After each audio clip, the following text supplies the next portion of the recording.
Firstly, I would like to start this video with a personal account. I've always loved motor racing, whether that be Formula 1, Rally, IndyCar, NASCAR, touring cars, literally anything with four wheels, an engine, a racetrack, and I've always loved it. But for whatever reason, motorcycle racing has always eluded me, as something I just couldn't really get into, like I could with other forms of motorsport. Until a couple of years ago, where walking through a car boot sale, DVDs were going for sale, as you do. Now, because I'm a weirdo, DVDs are my favourite form of consuming media, so naturally this collection of DVDs on sale for cheap caught my attention. Amongst the DVD collection was the 2003 MotoGP season review. It was only like 50p or something, I don't know. So I thought I'd give motorcycle racing a go. I'd before watched the 2021 Aragon Grand Prix. I also played some of the MotoGP games, and I had a positive impression of the sport, but I just never really gave it a proper chance until then.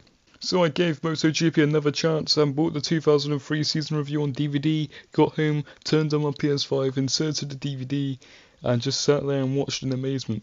Now I understood, and I can confidently say that motorcycle racing, not just Grand Prix but also superbikes, is my favourite form of racing. On that DVD I saw some of the greatest racing I've ever seen in my life. Watching riders such as Max Biaggi, Loris Capirossi, Carlos Checa, Alex Barros, Sete Gibernau battle it out going at spellbinding speeds on just two wheels. Amongst the riders, there was one that stood out.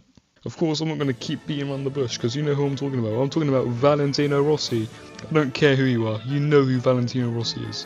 Hailing from Tavullia in Italy, he debuted in the Grand Prix World Championships in 1996 at 17 in the 125cc class before becoming a 125 champion the following year. He then moved up to the 250 class, winning that in 99 before moving up to the Premier class, the 500s, in 2000, finishing runner-up in his rookie season before claiming the title in 2001. Not only was that 2001 triumph the last World Championship on the all-conquering Honda NSR 500, but also the last World Championship on the 2-stroke 500cc class, as the Premier class would switch to 990cc 4-strokes for 2002, where Rossi, now on the Repsol Honda RC211V, would absolutely dominate the season. So by the time 2003 rolled around, Rossi was 24 years old, had become a 4-time world champion, won countless Grand Prix and was reigning 2-time champion of the Premier class. When time came for the opening round of the 2003 season at Suzuka, Rossi looked unbeatable. He took pole, fast lap and the race victory. What was supposed to be a day of triumph became a day of tragedy. On lap 2, Daijiro Kato, a former 250cc world champion riding for Gresini on a satellite Honda, crashed at 130R, hitting the barriers at the Casino Triangle at high speed. 2 weeks later, Daijiro Kato succumbed to his injuries.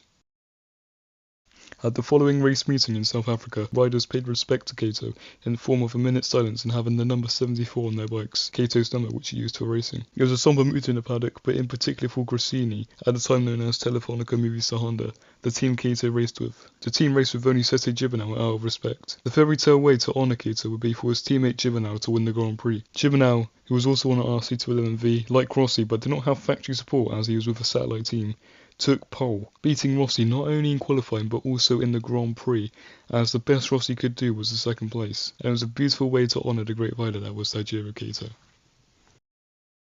But despite the loss of such an amazing talent, the season had to go on, as the championship came to a ref for round 3. Rossi was looking to respond to Gibernau by reclaiming victory, but it would be Loris Capirossi on the Ducati, a manufacturer who were only in their 3rd Grand Prix, taking pole on Saturday. But Capirossi and Decimo Sedici were unable to take victory on Sunday, as Rossi was able to take 1st place. Hoping to continue his momentum into Le Mans, Rossi took pole, but a spanner was thrown into the works when rain came down and the race was stopped. With 13 laps remaining, the race resumed. Gibernau made his intentions clear to win again. At the final corner, Gibernau took victory from under Rossi's nose, meaning it was 2-2 in the winners' tally. Gibernau and his Telefonica Movistar Honda looked like the title contenders. The Italian Grand Prix was dominated by Italians, as Rossi won from Capirossi and Biaggi. Gibernau would only manage 7th place.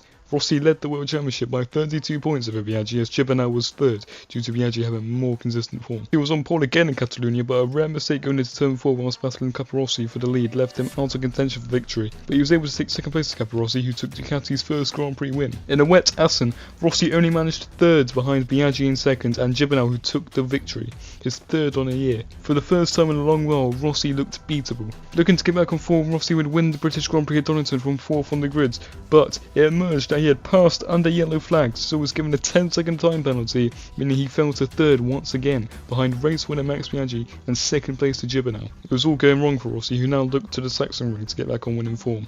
But just like in Le Mans, Sergio Gibernau would steal victory from Rossi's grasp at the final corner on the final lap. Gibernau now had 4 Grand Prix victories to Rossi's 3, and Rossi's championship lead was down to 29 points after 9 races.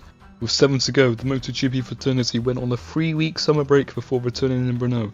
Valentino Rossi was under pressure from the Italian media as he had not taken victory in the previous 4 Grand Prix. This may seem harsh, but it shows just how good Prime Rossi was, that going 4 races without victory was a disappointment. Lest we forget he won 11 of the 16 races in 2002, even taking 8 of the first 9 Grand Prix. Even so, Rossi turned up to Brno with a point to prove. Pole, fastest lap and victory, albeit it was a close call with rival Sergio Gibernau, who came a close second. He had proven the critics wrong, and now with Gibernau and Rossi each taking 4 Grand Prix victories, Rossi had a 34-point lead with 6 races to go, as let's not forget he had finished every race on the podium so far. Portugal and Rio were both straightforward victories for the Doctor, meaning Rossi had won 3 races in a row, securing a 51-point lead with 4 races to go. It was possible for Rossi to take the championship next time out in Motegi, but he would have to win the race with Gibernau not scoring. That would not happen as Gibernau finished 4th and Rossi came 2nd to Biaggi. The championship went to round 14 of 16 in Malaysia. Gibernau had to beat Rossi by 9 points to stay in the fight. But since the summer break, Rossi had a hat-trick of Grand Prix wins, and the only one he didn't win, he came 2nd. It looked like 2002 Rossi was back and everything he touched turned to gold. And it was this form that he would continue going into Malaysia as he took victory by 2 seconds over Gibernau, taking a 5th World Championship. Successfully defended his Premier Class title, now winning 3 in a row. However, there were still 2 rounds to go, the first of which was at Phillip Island. During the race, just like in Donington, Rossi once again overtook under yellow flags and received a 10-second time penalty. With the lead of the race, Rossi had to extend his lead by 10 seconds. By the end of the race, it was 15 seconds, meaning that when he crossed the line, the 10 seconds was applied and he still won the Grand Prix by 5 seconds. The 2003 Australian Grand Prix is considered by many, including myself, to be one of Rossi's best rides. The season ended at the Ricardo Tormo circuit in Valencia, where Rossi would conclude his championship season with a 9th victory on the year. And so the 2003 season had come to an end, and it was another triumphant season for Rossi.